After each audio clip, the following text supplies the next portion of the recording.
नमस्कार, आप देख रहे हैं हमारा स्पेशल शो इतिहास में कुछ खास।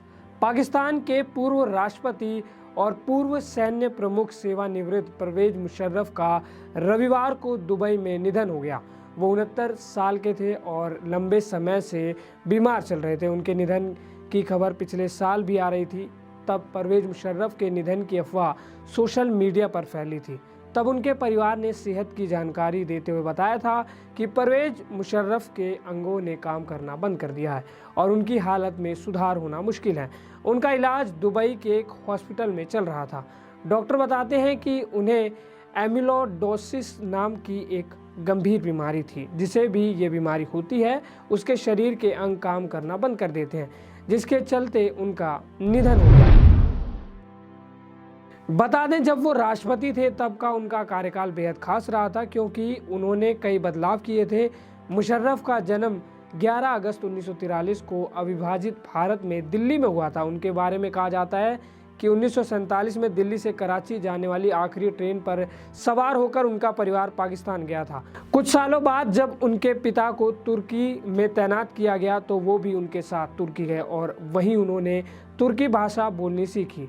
पाकिस्तान की एक किताब में लिखा है कि मुशर्रफ के पूरे करियर के दौरान उनके दिल में तुर्की के लिए खास जगह थी।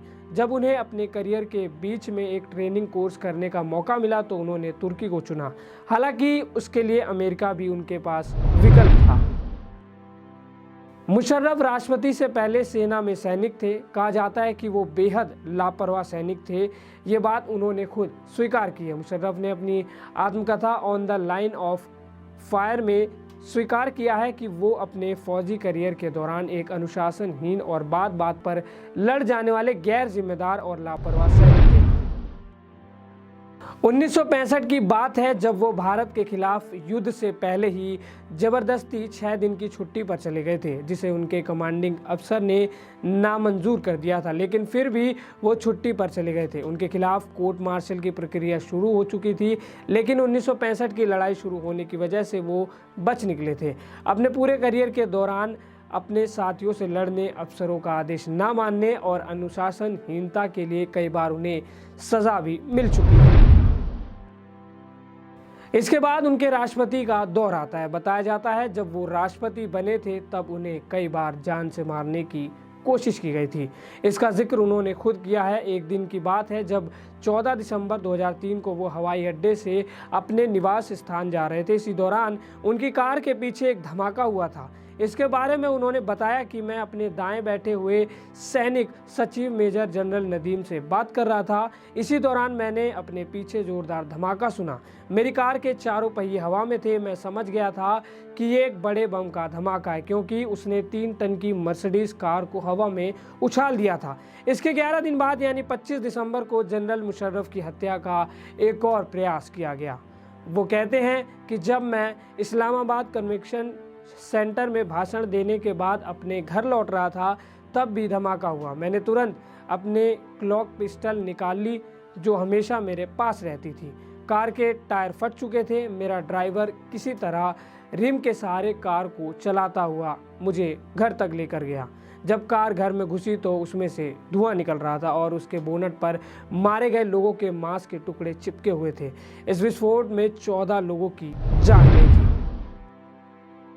जनरल मुशर्रफ उदारवादी मूल्यों को मानने वाले थे। वो बाहरी दुनिया के नेताओं से उनका कनेक्ट पाकिस्तान के पूर्व शासनाध्यक्षों से बेहतर था। वो खुले विचारों वाले शख्स थे। वो एक सैनिक के रूप में ठीक थे, लेकिन एक असैनिक शासक के रूप में वो खतरनाक व्यक्ति थे।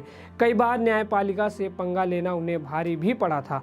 इसी तरह कारगिल में घुसकर भारत को हराने का सपना देखना भी उनका व्यवहारिक विचार था, पर उनका विचार हकीकत में तब्दील नहीं हो पाया। लेकिन आखिर में ऐसी परिस्थितियां बन गई जिनकी वजह से उन्हें अपना देश छोड़कर लंदन में शरण लेनी पड़ी। उनके खिलाफ 5 मुकदमे दर्ज किए गए थे। 2007 में जजों की गिरफ्तारी, इस्लामाबाद में लाल मस्जिद का ऑपरेशन, बेनजीर भुट्टो और अकबर भुगती की मौत और आपातकाल की घोषणा, जिसे सुप्रीम कोर्ट ने 31 जुलाई 2009 को अवैध घोषित कर दिया, लेकिन इसके बावजूद वो मई 2013 में होने वाले चुनाव लड़ने पाकिस्तान पहुंच गए थे, जिसके बाद 4 बार चुनाव क्षेत्रों से उनके पर्चे नामंजूर कर दिए गए और 21 अप्रैल 2013 को उन्हें गिरफ्तार कर घर में ही नजरबंद कर दिया गया था। उन पर देशद्रोह का मुकदमा भी चला, लेकिन सरकार की मदद से वो एक बार देश छोड़ने में कामयाब रहे। मुशर्रफ की सबसे बड़ी उपलब्धि प्रेस की आज़ादी को माना जाता है, क्योंकि उन्होंने प्रेस को जितनी आज़ादी दी उतनी उनसे पहले किसी ने नहीं दी थी। कई किताबों में जिक्र किया गया है कि वो भ्रष्ट नहीं थे, वो अपनी मेहनत से सेना के ऊंचे पद पर पहुंचे थे, लेकिन उन्हें ये साफ नहीं था कि वो करना क्या चाहते हैं। पाकिस्तान की लेखिका ने जब उनके विज़न को लेकर बात की तो उन्होंने बताया था कि उनका सत्ता में बने रहना ही सबसे बड़ी उनकी ज़िंदगी की गलती है। उनके बतौर सेना प्रमुख रहते कई बदलाव भी देखने को मिले। फिर एक समय ऐसा आया जब उन्होंने खुद को पाकिस्तान से दूर कर लिया। बहरहाल वो अब हमारे बीच नहीं है। उनकी तरफ से किए गए कार्यों को लेकर ही उन्हें समय समय पर पाकिस्तान याद करेगा। इसी के साथ मुलाकात होगी हमारे अगले स्पेशल शो में। तब तक आप देखते रहिए पंजाबकेसरी.com। हमारे चैनल को लाइक करें, शेयर करें और सब्सक्राइब भी करें।